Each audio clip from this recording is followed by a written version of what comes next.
The organization Philabundance estimates that roughly 500,000 people in its 9-county coverage area suffer from food insecurity. The organization that partners with 6ABC on so many projects also adds it is never too late to help. We welcome Philabundance CEO Loree Jones Brown to Brighter News. Good morning. She is an old friend to many of us here at 6ABC. Good morning, Loree. Tell us the various ways that people can help out. And you say that it goes beyond as you're going through your pantry, picking out some items to drop off. Yeah, there are a number of ways that folks across this region can help us. They can visit our website, philabundance.org, to find out how they can have a virtual food drive.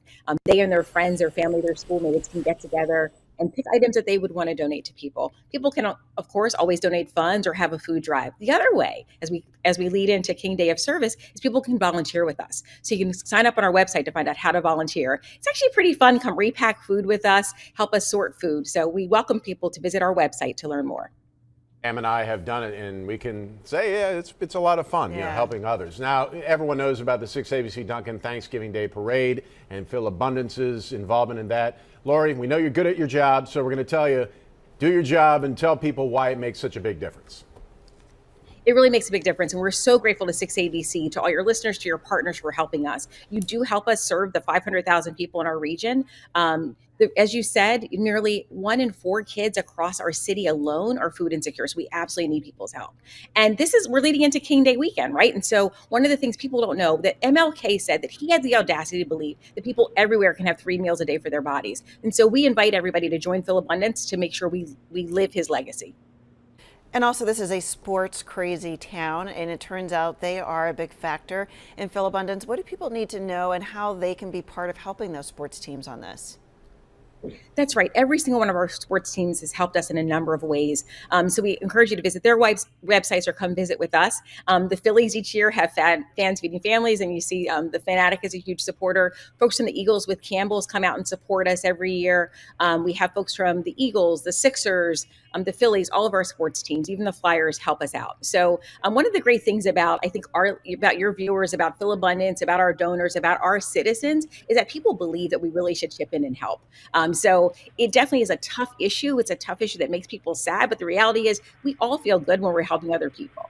Loree, we saw a lot of our famous sports celebrities, and we know that President Biden made a stop at Philabundance a couple of years ago. Talk about getting that high-profile help and what it means to you.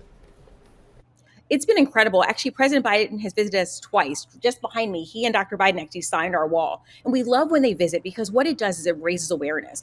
When he was here the first time in 2021, he said, we're going to work to end food insecurity for children. And he expanded the child tax credit. We actually did that as a nation for about 2 years. So one of the things that we're always doing is advocating to expand the child tax credit, to fully fund WIC, the support for women, infants, and children, to fully support SNAP and TFAP, the Emergency Food Assistance Program. It's actually the year to do it, because it's the time for us to reauthorize the Farm Bill. And so when we have visitors like Dr. Biden, like President Biden, it helps us raise awareness and call on our elected officials at every level to support our work and to support our citizens. And I wanted to talk about 2 things. Number one, people's perception of who needs the help and what to give. I remember doing a story where someone said to me, people think it's always somebody on the other side of town. They said every neighborhood, one of your neighbors right now can use your help. Tell people about who needs it, but also they said, don't give those water chestnuts in the back of your pantry. People want things that you want. They want the pasta, they want the delicious food, the good soup.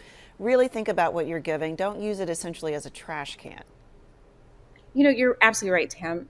The reality is every single one of us knows somebody in our family, in our network, who has been food insecure. We especially saw that in the last few years during the pandemic, when we saw our food lines get longer and longer. Nearly 40% of the people who asked us for help actually had accessed the Charitable Food Network for the first time. So that told us that people who lost that second job or fell in hard times because of the pandemic, because of the economy, needed to ask for a little bit of assistance. And you're absolutely right. We invite people to donate what you would eat. And one of the things we say here, we're not giving out any food that we wouldn't eat ourselves. This is about a dignified experience. And the reality is, think about each and every one of us has asked for help in some way. We're just figuring out a way to help neighbors. So you're absolutely right. We actually have great donors. We think about our camp out with Preston and Steve. We have people that donate organic food, healthy snacks, all the things that they and their kids would want to have.